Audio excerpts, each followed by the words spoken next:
భయం అనేది YS Jagan blood లోనే లేదని మాజీ మంత్రి ఆర్కే రోజా అన్నారు. ఆయన వెంట నడిచే తాము ఎవ్వరికీ భయపడే ప్రసక్తి లేదని కూటమి నేతలకు వార్నింగ్ ఇచ్చారు.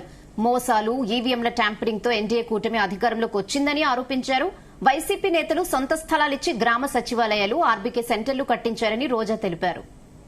పార్టీ అధికారంలోకి వచ్చిన తర్వాత ఈ 6 నెలల కాలంలో ఈ నియోజకవర్గానికి వాళ్ళు ఏం చేశారు అని అడిగితే ఇలా వైఎస్ఆర్ కాంగ్రెస్ పార్టీకి స్ట్రాంగ్ గా ఉన్న లీడర్లు, పేద ప్రజల కోసం పనిచేసే లీడర్ల ఇంటి ముందు గుమ్మాలు కొట్టడం, వాళ్ళ పొలాలకి అడ్డంగా గోడలు కట్టడం, అలాగే వాళ్ళ పోలీసులతో వాళ్ళని బెదిరించడం, ఇలాంటి నీతిమాలిన చర్యలు చేస్తున్నారే తప్ప వాళ్ళు ఇచ్చిన సూపర్ 6 గాని లేదా మిగతా వాగ్దానాలు గాని ఏవీ నెరవేర్చకుండా ఏ విధంగా ప్రజల్ని మోసం చేశారో ప్రజలందరికీ ఇప్పుడే అర్థం అయిపోయింది.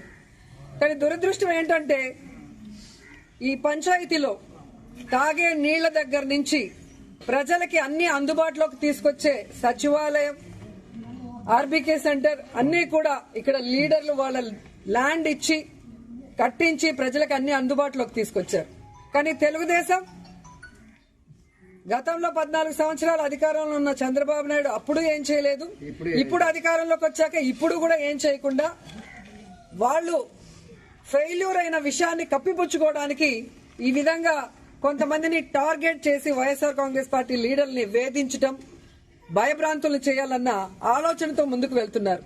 వాళ్ళు అర్థం చేసుకోవాల్సింది ఒక్కటే, మా నాయకుడు జగన్మోహన్ రెడ్డి గారు భయం అనేది ఆయన బ్లడ్ లో లేదు. ఆయన వెనక పనిచేస్తున్న మేమందరం కూడా జగనన్న సైనికులుగా ముందుకు వెళ్తున్నాం. ఎవరికి భయపడే పరిస్థితి లేదు. ఎందుకంటే వైఎస్ఆర్ కాంగ్రెస్ పార్టీలో మేము ఎవరు తప్పు చేయలేదు.